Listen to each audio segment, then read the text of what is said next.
Olha que beleza de carro que eu trouxe para o vídeo de hoje aí, pessoal. Esse é um Opala Coupé 1988, é o último ano da carroceria duas portas. Bem atualizado, com esses frisos, essa parte dianteira, e é um Diplomata SE. Porém, um carro com motor 4 cilindros. Se liga nos detalhes que a gente vai voltar um pouquinho no tempo e conhecer um pouquinho da história desse Opala aqui. Com vocês, esse belo Opala Coupé 1988 na configuração Diplomata, que era a mais cara, a mais equipada e a mais luxuosa no fim dos anos 80. Esse carro aqui é a despedida.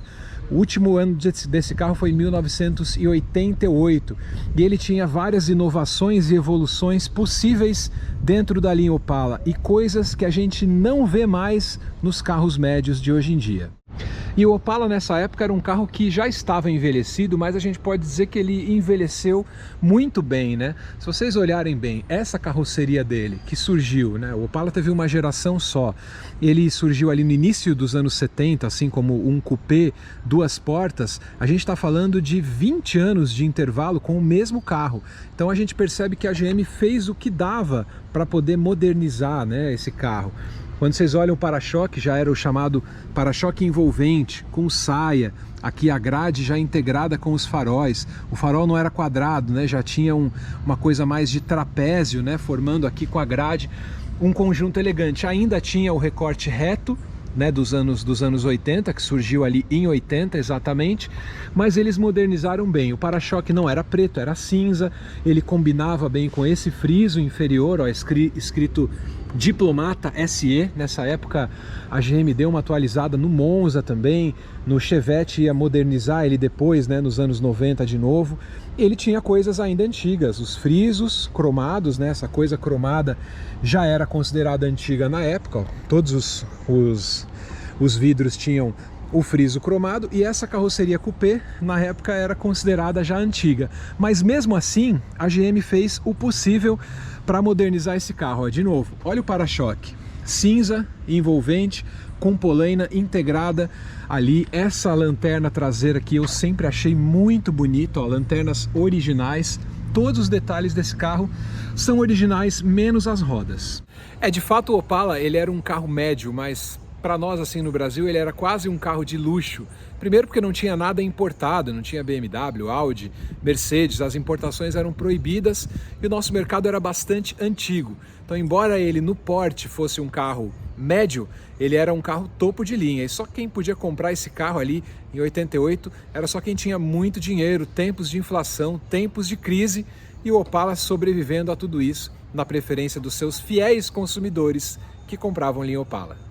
Nessa época, como eu comentei com vocês, o Brasil vivia mais um tempo de muita inflação, de muita crise, o preço dos carros subia sem parar, né? E mesmo assim a produção não atendia a demanda que existia. Na época, o motor 6 cilindros era um motor bastante gastão, mesmo para um público que comprava um carro mais caro como o Opala.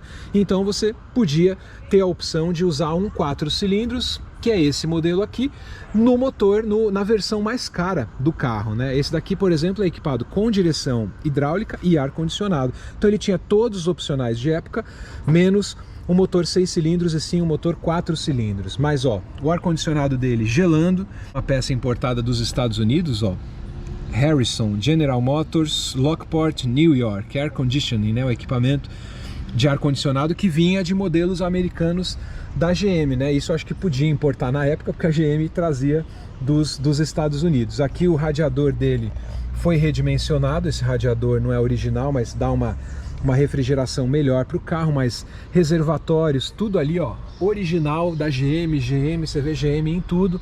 Então é um carro muito bem mantido ao longo desse tempo, é um Diplomata e é um motor 4 cilindros.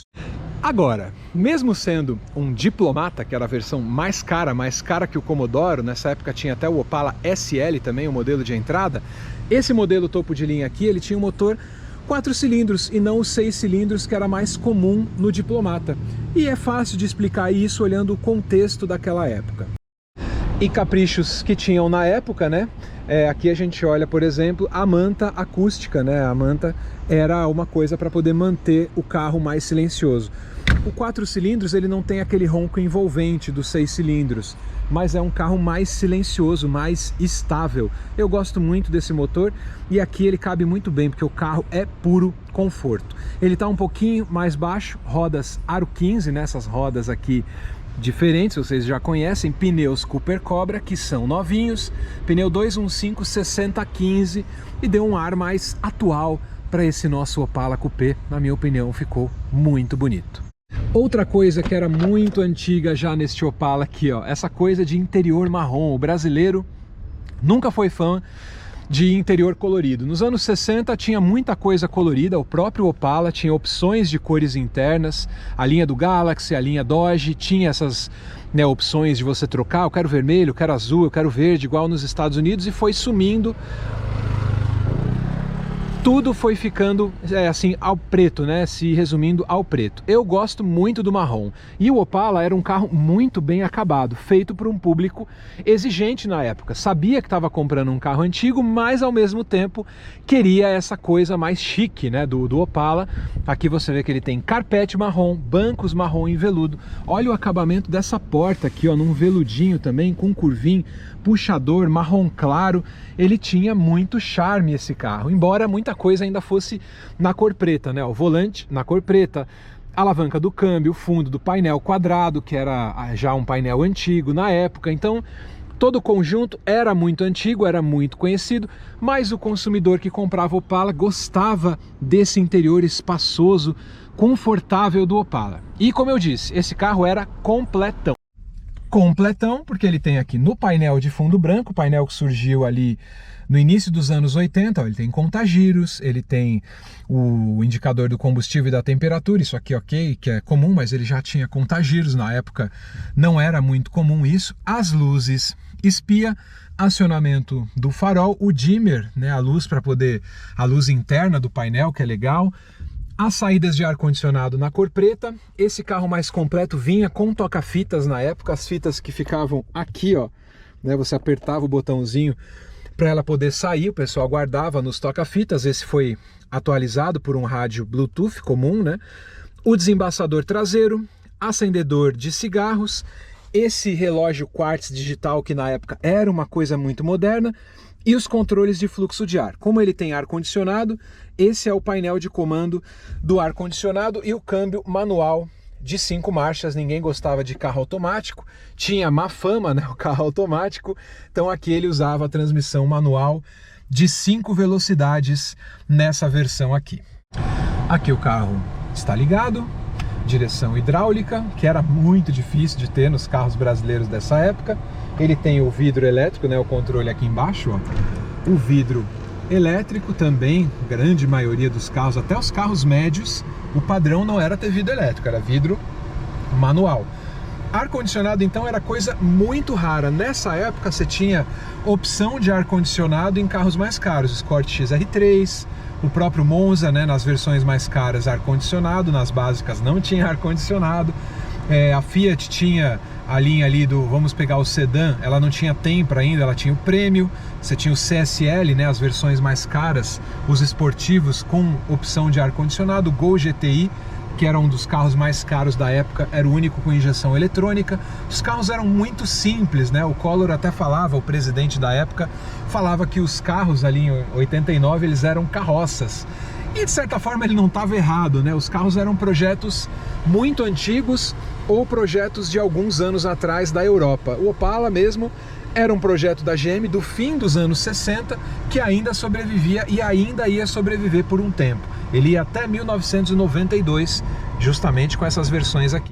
Fato é assim, esses carros mais maduros, né, que a gente tem, o Opala, que já era um carro de muito tempo de mercado, ele só foi melhorando com o tempo. E essa é uma versão especial, uma versão de despedida, a mais equipada, que era um Diplomata, na sua versão ali com motor 4 cilindros. Muita gente diz, ah, que pena, os 6 cilindros era melhor, mas é uma configuração rara para um carro topo de linha, por isso que esse Opala aqui é tão legal. Opalão, Opalão, como esses carrão são bons. Olha, eu sou ruim de música, mas eu sei apreciar muito bem um Opala. E eu acho que como esse carro foi envelhecendo bem ao longo do tempo, né?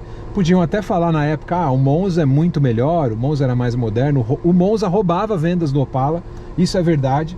né? O Monza era um pouco mais compacto, projeto mais moderno, igualmente confortável, mas eu acho que um Opala era muito mais carro, né? No final dos anos 80, essa versão aqui completaça, né? Que é um diplomata, ó, com direção hidráulica, com vidros elétricos, com travas elétricas, com rádio toca-fitas, né, na época, muito legais, câmbio de 5 marchas e conforto do ar-condicionado, que eu fiz questão de deixar ele aqui ligado para vocês conferirem. Mesmo sendo um 4 cilindros, né, esse motor nunca ficou devendo em desempenho para o Opala, não. Claro que um 6 cilindros tinha mais torque, mas nem tinha muito mais potência assim, né? Então o 4 cilindros dava conta do recado. O 6 cilindros é um carro mais mítico assim, né? Ele acabava andando igual aos motores V8 ali da linha Dodge, do Galaxy da época. Então o 6 cilindros acabou assim sendo um motor maior, um motor que a galera curte mais. Mas eu gosto muito, sou fã do motor 4 cilindros. Ele era antigo também. E aqui no Opala o rodar era bastante macio, o desempenho era muito bom e o consumo era muito bom também para um carro desse tamanho e com esse peso, né, no caso aqui do Opala. E o Opala é interessante, né? Nessa época ele era o carro do consumidor mais velho, uma coisa parecida com o que é o Corolla hoje. Então você tem um carro que tem esse perfil do consumidor mais consolidado, digamos assim. Era o carro do médico, era o carro do advogado, era o carro daquelas pessoas que tinham uma posição já consolidada. Lembrando que na época não tinha nada de modelo importado, né? Os carros que existiam no mercado eram todos carros nacionais.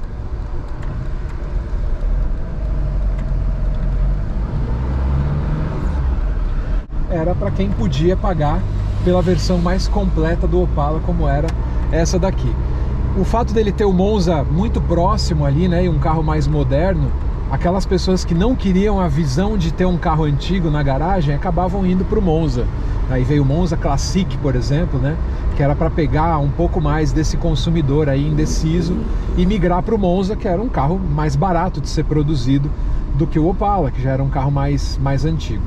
De qualquer forma, o Opala ainda ficou uns bons anos, né? Ele ficou 89, 90, 91 e 92. Só em 92 é que ele se despediu para a chegada do Ômega, e o Ômega sim ficou como o carro mais caro e o carro das pessoas que tinham dinheiro na época, ali naquele ano de 1992. O Opala 4 cilindros ele é bastante equilibrado, né, no desempenho dele, como eu falei para vocês.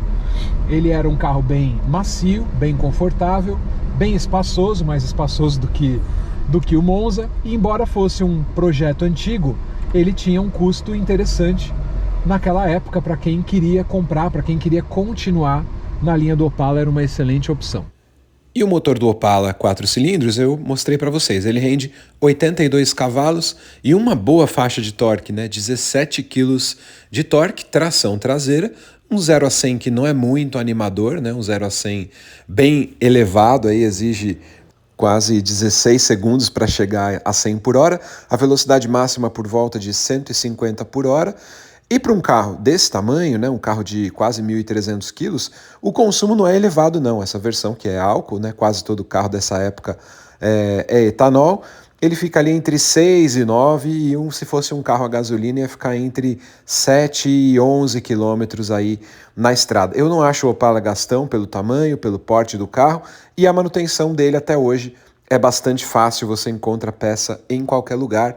Não é difícil manter um Opala, tirando, é lógico, os itens de acabamento que você já não acha em lugar nenhum. Painel, volante, botões, esses itens de acabamento são super difíceis, mas o Opala é um dos mais concorridos carros antigos aí, e um dos que mais valorizou também. Hoje você encontra Opala aí 4 cilindros, se for dos anos 80, os mais em conta, na faixa de uns 40 mil. Se for versões últimas aí de 50 a 60 mil, se for da década de 70, os primeiros modelos, é um carro que passa facilmente aí dos 100 mil reais. Então é um carro que valorizou muito, como todo carro antigo, mas um belo clássico brasileiro, o Opala. Eu vou continuar dando essa voltinha aqui com esse carro.